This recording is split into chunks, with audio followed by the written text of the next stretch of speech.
ikan terus. Halo, selamat pagi teman-teman. Kita berjumpa lagi di channel Ikan Terus. Nah, pagi ini tuh kebetulan aku mau kasih makan kura-kura nih teman-teman. Nah, sekalian bikin tips nih untuk teman-teman, tips memberikan makan pada kura-kura Brazil atau red ear slider. Itu dia kelaparan teman-teman. Dia nyamperin gitu kelaparan. Nah, untuk pagi ini menu makanannya adalah pelet. Peletnya sendiri ada dua jenis ya teman-teman. Ini pelet yang sayuran, yang khusus kura-kura, sama ini pelet ikan sebenarnya.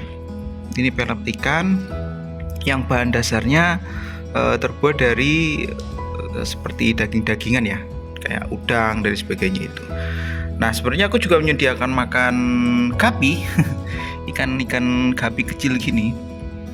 Cuman untuk pagi ini porsi gapinya tidak dulu teman-teman, karena kemarin sudah makan ikan gapi dia.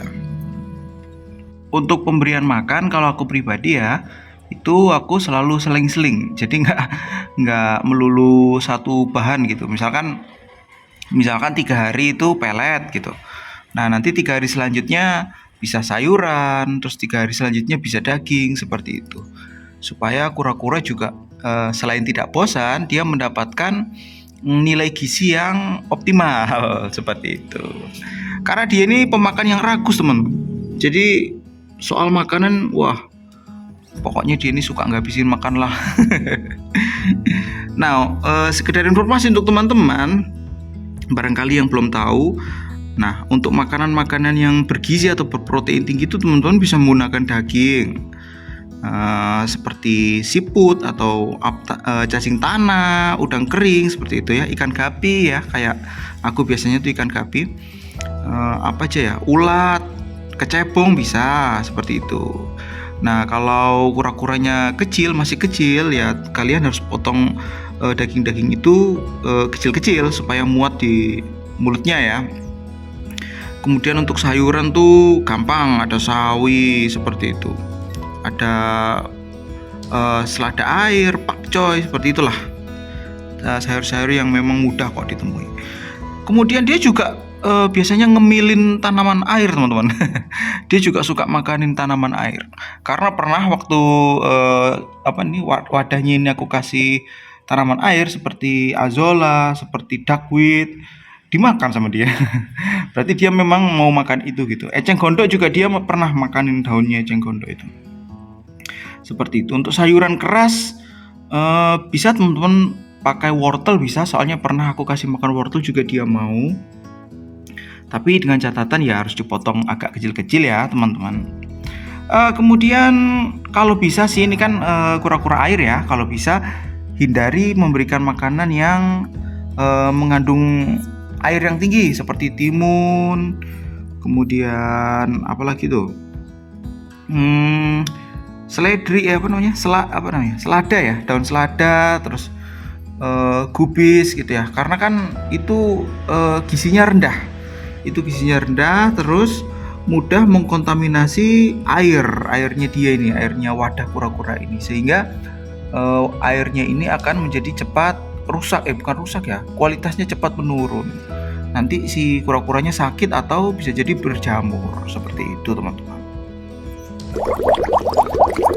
Ayo sekarang kita kasih makan kura-kuranya. Untuk pemberian makanan, untuk sebagai patokan teman-teman bisa menggunakan sendok seperti ini, itu full, atau perkiraannya itu sebesar kepala si kura-kuranya. Jadi kalau kura-kuranya kepalanya segini lah, kira-kira porsi makannya sebesar itulah, perkiraan seperti itu. Tapi kalau aku pribadi kelamaan teman-teman, karena aku sudah hafal sama porsi makanan kura-kuraku, jadi aku biasanya menggunakan tangan aja sih gitu.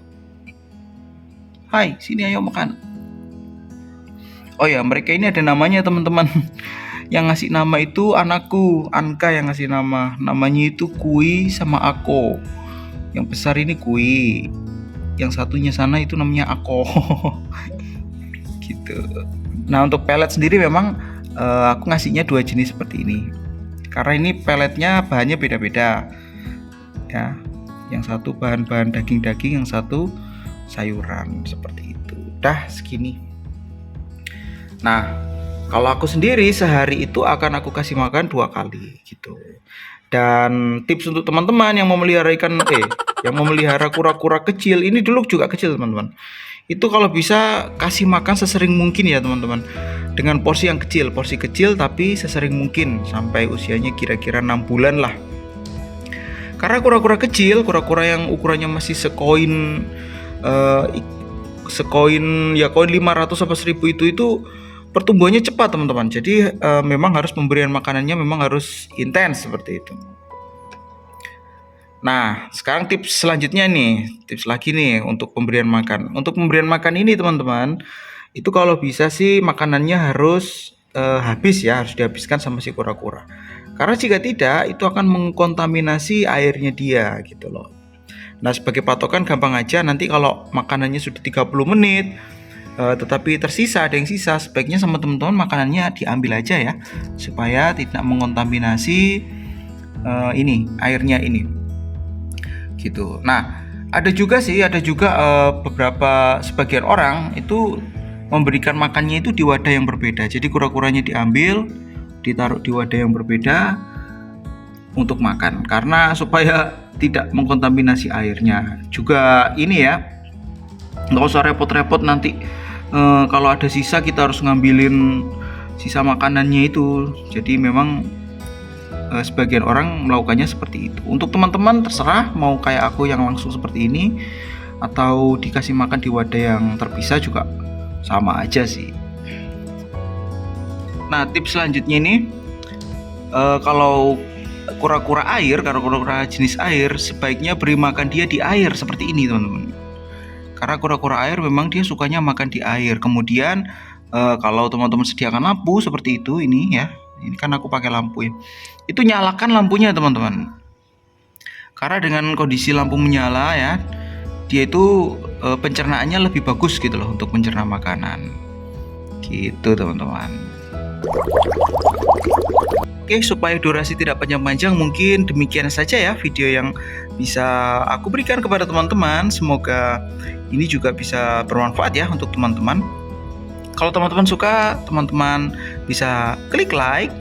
Pengunjung baru boleh dong subscribe. Jangan lupa juga tombol loncengnya. Teman-teman juga boleh share video ini. Dan sampai berjumpa di edisi video kura-kura selanjutnya. Bye-bye, sehat selalu ya.